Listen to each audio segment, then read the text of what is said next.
आइए आज हम जानेंगे आंकड़ों की प्रथा। हमने जाना कि सांख्यिकी जो होता है वो आंकड़ों का अध्ययन है, आंकड़ों को व्यवस्थित करना होता है, संग्रहित करना होता है, उसका निष्कर्ष निकालना होता है। तो आज हम संख्याओं को, आंकड़ों को व्यवस्थित करना सीखेंगे। आखिर किस प्रकार से हम व्यवस्थित कर सकते हैं।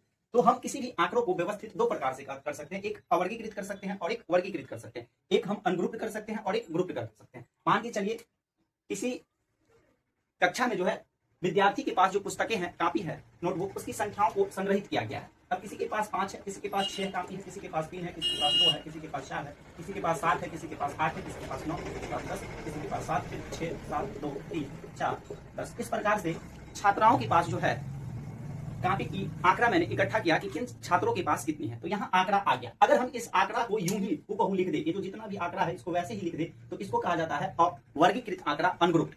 सीधे जौ की तौ लिख दिया जाए, जो भी अक्षरमान है, जो भी संख्या है, जो भी डेटा है, उसको यूं ही लिख दिया जाएगा तो वो हमारा कहलाएगा अवर्गीकृत आंकड़ा। लेकिन इसी डाटा को हम एक समूह में बांट लेंगे, एक रेंज में माप लेंगे, क्लास इंटरवल में बदल लेंगे, तो उस आंकड़ा को कहा जाता है वर्गीकृत आंकड़ा। जैसे हमने मान लिया कि 0 से 5 का मैंने एक समूह बना लिया, क्लास इंटरवल, एक रेंज ले लिया, क्लास इंटरवल 0 से 5, 5 से 10।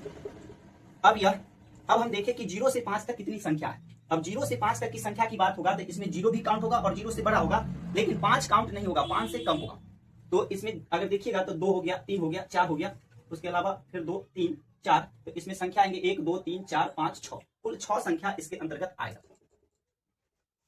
उसके अलावा अगर हम 5 से 10 की बात करेंगे तो इसमें 5 शामिल होगा और 5 से बड़ी संख्या भी शामिल होगा। तो 5 से बड़ी संख्या देखें और 5 से 10 तक जाएगा, 10 लेकिन शामिल नहीं होगा। तो 1, 2, 3, 4, 5, 6, 7, 8, 9, तो इसमें टोटल कितनी संख्या है? 9। फिर अगर हम 10 से 15 का रेंज लेंगे तो 10 भी शामिल होगा और 10 से ज्यादा, लेकिन 15 जो है वो शामिल नहीं होगी। 1, 2 कितनी है? इस प्रकार जो है आंकड़ों को दो प्रकार से व्यवस्थित कर सकते हैं, एक ग्रुप्ड वाइज और एक अनग्रुप्ड।